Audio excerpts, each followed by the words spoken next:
Well, I don't know if you guys remember when Stephen A. Smith was first coming out. He had a show called Quite Frankly on ESPN. Well, this show was used to be taped the same place that Maury Povich tapes his show, which was like right across the street from Madison Square Garden in Manhattan. And man, I was this was immediately after Hurricane Katrina. I was up in Connecticut. We went like 18 days without power in Mississippi and different things, and there was an opportunity to go up there, hang out with family.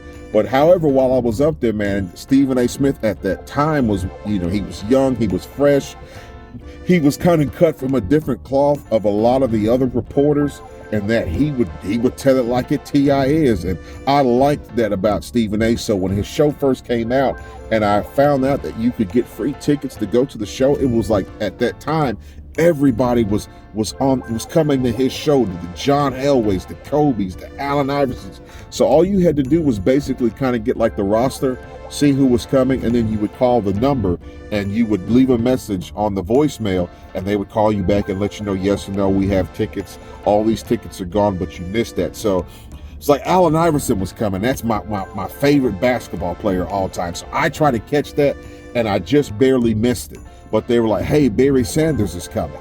So I said, yeah, I love Barry. Who from my generation didn't like Barry? So I go to the show not knowing what to expect. And, you kind of come in and they put you in a waiting room and they give everybody like these postcards and they ask you, hey, if you had an opportunity to interact with the athletes, what would be a question that you would ask?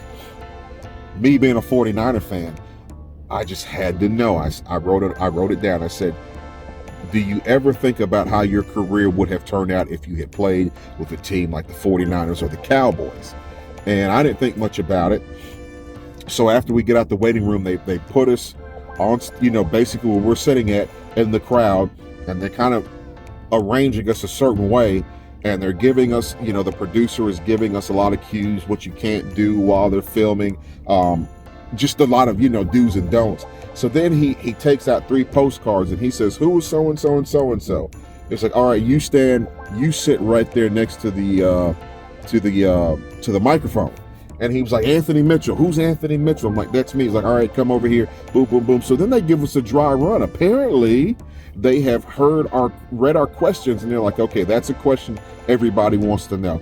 This is a question everybody wants to know. So you do this dry run, you do your thing, and then I get a chance to get up on national TV, a country boy that's been displaced from Hurricane Katrina, and I'm eye to eye with Barry Sanders, who was, a guy that one of my favorite running backs, and I'm asking him this question.